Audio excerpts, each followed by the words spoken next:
Бәріңе сәлем достар, сіздермен мәңгілік футбол арнасы. Біз сіздермен кезекті футбол жаңалықтармен бөлісуге дайынбыз. Бізге қолдау көрсеткіңіз келсе, лайк басып, каналға тіркелсеңіздер жеткілікті. Біз видео шығаруды тоқтатпаймыз. Олай болса, көп созбайық, біз бастаймыз. Лацио ресми түрде Маурицио Сарримен келісімшартын ұзартқанын хабарлады. Келісімшарт 2024-2025 маусымның соңына дейін жарамды болады. Еске салайық, Сарри Лацио тізгінін бір жыл бұрын өз қолына алған болатын. Италиялық маманның басшылығымен римдіктер А сериясында 5-ші орын, Европа лигасының плей-офф кезеңіне дейін барып, және Италия кубогінде 1/4 финалға дейін жетті. Кеше еркін агент статусымен Манчестер Юнайтедтен Хуан Мата кетті.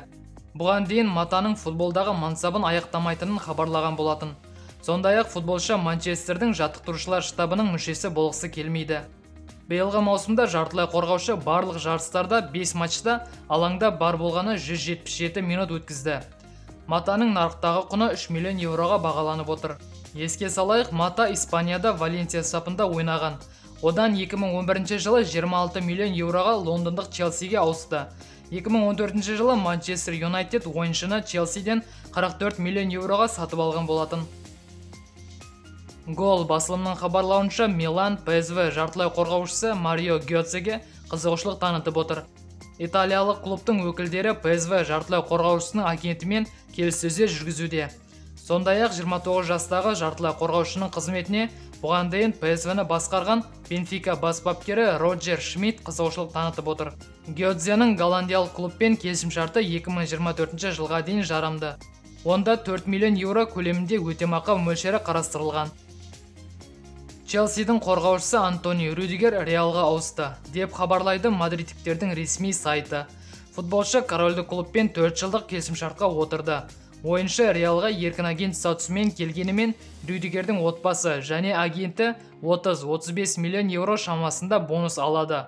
Ал ойыншының өзі Испания астанасында жылына 7 миллион евро жалақы алатын болады. Бұл мадридтіктердің осы трансферлік терезедегі алғашқы трансфері. Рюдигердің Реалдан кету құны 400 миллион евро болып бекітілді. Рюдигер осы маусымда премьер-лигада 31 ойынға қатысып, 3 гол соғып, 2 нәтижелік пас берген болатын. Барселона Роберт Левандовскийдің орнына басқа ойыншы тапты. Каталондық Мунда Депортива басылымның хабарлауынша Барселона Левандовскийдің орнына Лукакуды сатып алғысы келіп отыр. Лукакудың лондондықтармен келісімшарты 2026 маусымның соңында аяқталатынына қарамастан, ойыншы Челсиден қазір кеткісі келеді. Лукакудың трансферлік нарықтағы бағасы 85 миллион евроны құрайды. Қазірше бұл жағдайды Бавария мен Барселона жіті назарында ұстап отыр. Милан жұлдызы Рафаэль Ляо үшін Европаның топ клубтары талас жүргізіп жатыр. АЭС басылымның хабарлауынша Реал Мадрид Миланға Ляо үшін 120 миллион евро.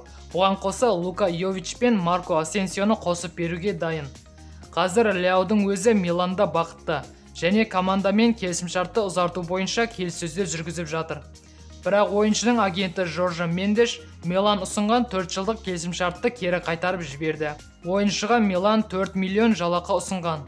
Бірақ ойыншының агенті бұл соманы 7 миллионға дейін көтергісі келеді. Ал Милан болса ойыншыға 6 миллион евро жалақыдан артық ұсына алмайды. Бұл жағдайды Манчестер Сити өз бақылауында ұстап отыр. Пеп Гвардиола Стерлингтің орнына Ляуды алғысы келеді. Ал Стерлингтің өзі Реалға ауысуды қалайды. Сондықтан бір Ляудың шешімімен бірден 2 ойыншының болашағы анықталайын деп отыр. Садио Мане Ливерпуль сапынан кетіп Бавария Мюнхенге қосылады.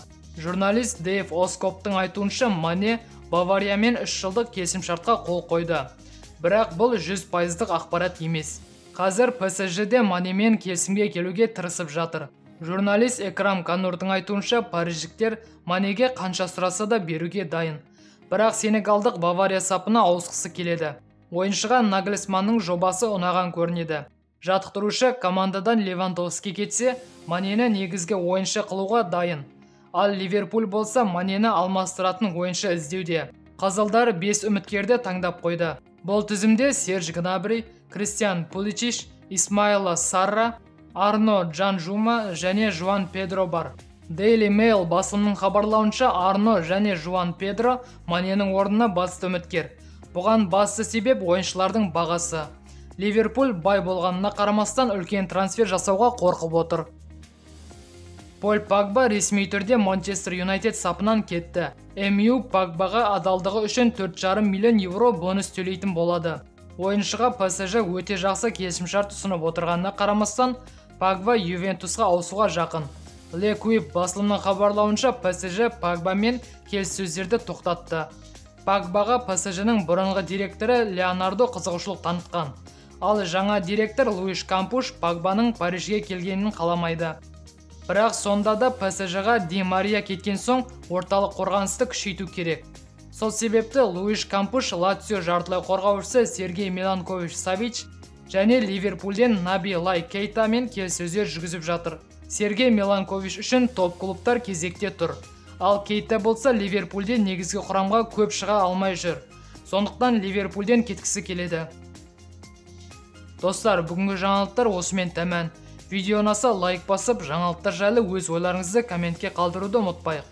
Және арнаға тіркеліп жатқандарыңыз үшін көп рахмет. Ал біз қоштаспаймыз, келесі видеода кездескенше аман сау болыңыз.